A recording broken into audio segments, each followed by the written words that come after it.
দেবী একাদশীকে আজও উল্টো করে ঝুলিয়ে রাখা হয়েছে পুরীর জগন্নাথ মন্দিরে, কিন্তু কেন? যেখানে একাদশীর দিন ভাত জাতীয় জিনিস খাওয়া বারণ থাকে, সেখানে কেন পুরীর জগন্নাথ মন্দিরে এই দিনে বেশি করে ভাত খাওয়া হয়? আসলে একাদশী নিয়ে পুরীর জগন্নাথ মন্দিরে একটি কাহিনী প্রচলিত আছে। একবার সৃষ্টিকর্তা ব্রহ্মাদেব পুরীর জগন্নাথ মন্দিরে এসেছিলেন জগন্নাথ দেবের মহাপ্রসাদের স্বাদ নিতে, কিন্তু ততক্ষণে মহাপ্রসাদ শেষ হয়ে গেছিল।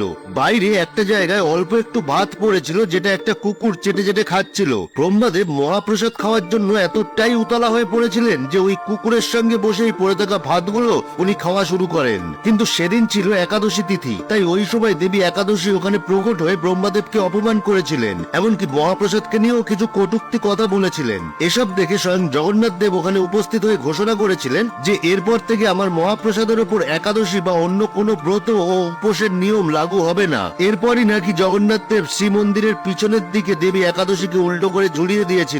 তাই একাদশীর দিন পুরীর জগন্নাথ মন্দিরে মানুষ বেশি করে মহাপ্রসাদ খায়, এমনকি যে কোনো ব্রত বা উপোসের মধ্যেও মহাপ্রসাদ গ্রহণ করা যায়। তবে এই ভিডিওটি বানানো হয়েছে শুধুমাত্র কিছু মানুষের মুখ থেকে শোনা প্রচলিত কথার তথ্য অনুযায়ী। এই কাহিনীর উল্লেখ কোনো পৌরাণিক গ্রন্থে পাওয়া যায়নি। জয় জগন্নাথ।